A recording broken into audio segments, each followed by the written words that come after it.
서대문에 마이너스 50% 가격이 나왔다는데요. 5년 전 가격으로 되돌아갔다 뭐 이런 얘기들이 있습니다. 제목 타이틀도 참 멋지게 짓죠. 저렇게 사람들의 억울을 끄는 뉴스들이 앞으로 계속 많아질 것 같습니다. 5년 내내 그렇게 된다라고 보면 맞는 것 같습니다. 2017년 문재인 정부가 들어서기 이전 가격으로 될 수도 있겠다라는 생각도 해봅니다. 남가자동 30평대 아파트가 5억 5천이다. 좀 더 지나면 5억 5천이 아니라 4억 5천도 그 이하도 될 수도 있겠다는 생각을 해봅니다.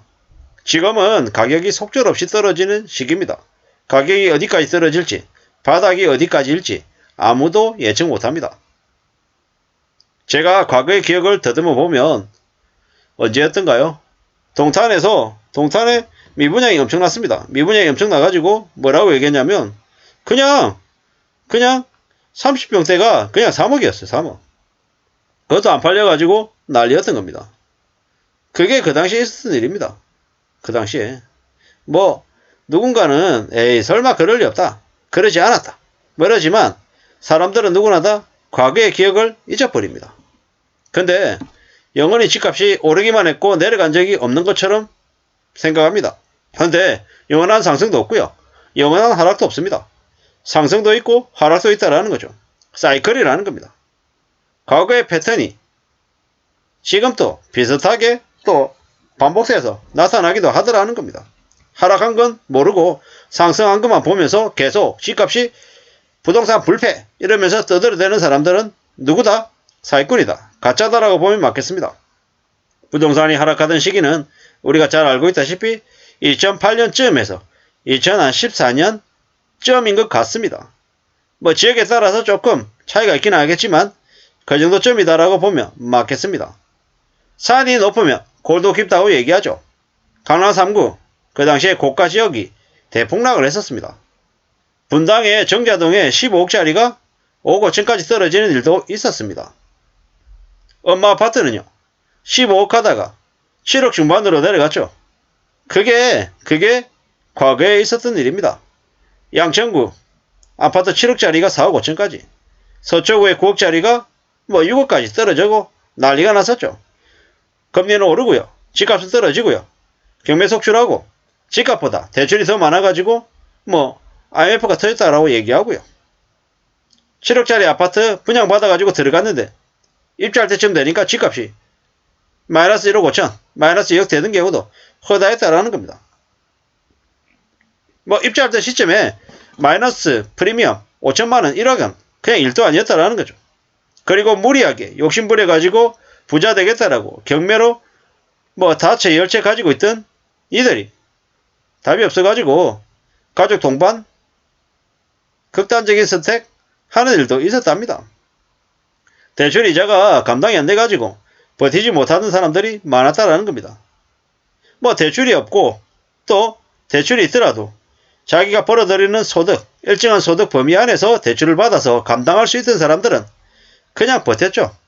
버틸 수 있으니까. 근데 주식 사듯이 그냥 못 먹어도 고 이렇게 질렀던 사람들은 어떻게 되냐고요. 그냥 뒤졌죠. 답이 없었다라는 겁니다. 답이 없었다라는 거. 충격이죠. 충격. 뭐 반대로 2006년쯤에는요. 그 당시에 최고가였습니다. 최고가 그때 파던 사람들은 그때 팔았던 가격으로 나중에 2008년, 2009년, 2012, 13년도에 두세 채를 살 수 있었다라는 거죠. 참 웃기는 거죠.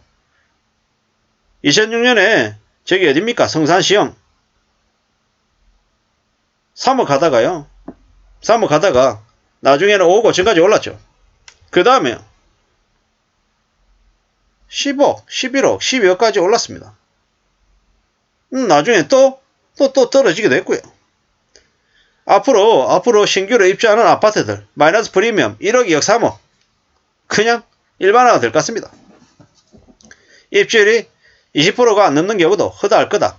20%, 30% 뭐 이런 게 일반적이 될 거다라는 거죠. 2014년, 2015년도에는 가격이 아무리 싸도 안 나가가지고 전국에서 서울하고 경기도 쪽은 그냥 전역에서 미분양 천지였습니다. 미분양 천지. 이게 그 당시 있었던 일이고 앞으로 또 몇 년 뒤에 벌어질 일이다라고 보면 맞겠습니다. 무서운 일이죠. 제가 이제 계속 예시를 들어서 말씀을 드립니다. 8억짜리 집 사는데 5억 대출을 받았다. 근데 집값이 8억에서 5억으로 떨어지면 어떤 일이 벌어집니까? 집을 팔아야 대출금을 다 갚을 수 있는 시기죠. 상황이죠. 그쯤 되면 금융권에서 은행에서 무슨 짓을 하겠습니까? 집값이 8억에서 5억으로 떨어졌어. 너 5억 대출 받았는데 2억은 원금 상환해. 이러는 법이 어디 있어요? 돈이 없는데요. 그러면 그래? 너 대출금리 7%네? 앞으로 다음 달부터 대출금리 15%네. 이러겠습니까? 안 그러겠습니까? 제가 드리는 말씀이 그냥 소설입니까? 허무맹랑한 얘기입니까?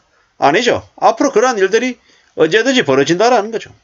상상을 초월한 대충계획이 생기더라는 겁니다. 지금은 집값이 떨어진다라고 얘기하지만 집값이 떨어진다라는 얘기보다 더 무서운 얘기가 뭐다? 거래절벽이다.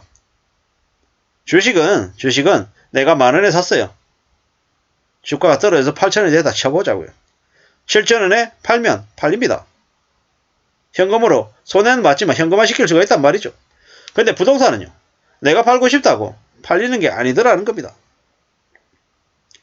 10억짜리 집을 무리하게 대출 깨가지고 샀어요. 그러면 나중에 이게 7억 되면요. 3억이 떨어지면 마음고생이든 아니면 이자나 원금 상환하는 고생이든 이런 것들이 꽤나 충격적이고 힘들더라는 겁니다. 지금 지난 한 10여 년 동안 집값이 계속 오르니까 부동산 안 사면 바보 등신이고 연끌 안 하면 한심한 놈이고 벼락 거지고 온갖 얘기들로 집을 안 산 사람들이 우둔하다 한심하다 라는 느낌으로 계속 얘기를 해왔죠. 그런데 생각해 보십시오. 부동산 사는 게 집을 사는 게 보통 사람들이 평생에서 몇 번이나 하는 결정입니까? 손에 꼽히는 결정일 겁니다. 근데 그러한 것들을 너무 무리하게 너무 모험을 걸면 인생이 어떻게 됩니까? 인생 배팅하다가는 인생을 도박처럼 하다가는 인생이 그냥 쓰나미처럼 다 쓸려간다라는 겁니다. 절대로 인생을 모험 걸어서는 안 된다. 신중하고 또 신중해야 되고 철저하게 관리하는 사람들이 맞는 거지. 못 먹어도 내 1억 가지고 있는데 이걸로 나 10억 뻥튀기 할 거야. 이 무슨 마음입니까? 미친놈이죠. 미친놈. 1억이 어떻게 10억이 됩니까? 아주 극소수 예외적인 상황에서는 되기도 하겠죠. 근데 그렇게 한번 해가지고 자기의 능력을 과신하게 되면 나중에 어떻게 됩니까? 또 배팅 하다가 나중에는 도박 안 가고 비싸게 나중에는 다 털어먹고 엄청난 큰 돈을 빚지고 인생이 망가지더라는 겁니다. 앞으로 집값은 하락이 문제가 아니라 거래절벽이 더 무서운 일이다 라는 말씀을 드리면서 마칠까 합니다. 감사합니다.